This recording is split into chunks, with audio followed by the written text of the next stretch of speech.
Okay, with the rebreather, we need to make sure there are no leaks, bubbles coming out anywhere, or leaks that are sucking water inwards. We do this with a positive or a negative. Okay, to do a positive test, all we need to do is pressurise the loop. You can either take it into some water and submerge it, or you can set it all up, press the ADV until it starts to grow. We can either put a 1 kilo weight onto the lung and let that force air out if there is a leak, or we can spray it with some detergent in a sort of a squeegee bottle and look for leaks.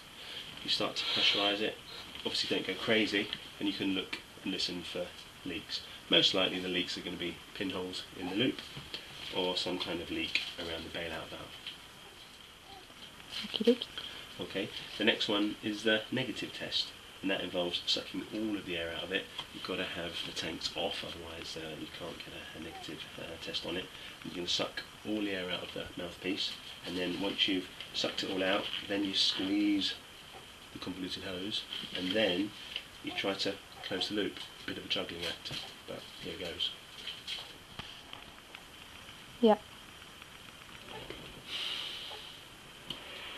What I'm trying to do is suck in through my mouth and out through my nose, and you keep putting it back into the loop, obviously it's not going to empty.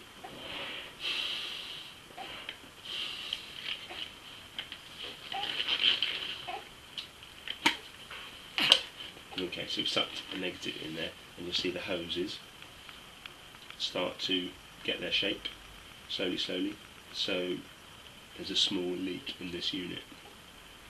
A little tip for you, and it's the same with many rebreathers, is sometimes even with positive pressure in the loop, these hoses can still stay in. So after you've done negative, open the pressure, and then you'll see whether it's holding or not. So in fact, this was not bad. You should try and have a negative test lasting at least a minute or 2 minutes ideally. There's no magic number, obviously you're just simply trying to eliminate leaks. Okay, a couple of skills which you need to be able to perform on the Pelagian is sense of elevation and a cell flush. Cell flush comes first. It involves taking a deep breath off the ADV, quickly blowing any potential moisture from the cells. This moisture can only be flushed from the cells if the threads have been cut from the oxygen sensors. If they haven't, it doesn't work so effectively. Okay, so how are you going to do it?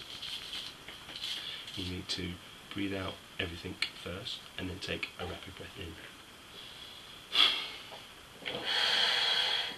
And you'll hear it, you're triggering the ADV, and that rapid inhalation should blow moisture from the cells if the thread's been cut off the oxygen sensors. The next skill you're going to need to perform is a cell validation, which is a case of breathing everything out of your nose again, and then drawing slowly against the ADV.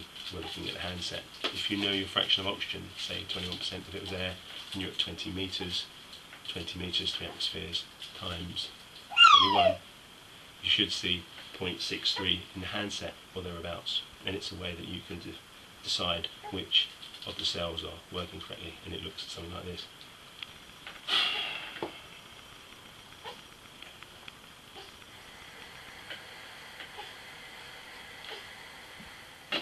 So a nice slow breath in, maybe lasting 5-8 seconds, or looking at your handset, and that will help you validate the cells. If it doesn't do what you expected, then go back to the previous skill, which is blow the moisture from the cells, because sometimes a lot of moisture can be sitting there and they can mask the true fraction of oxygen.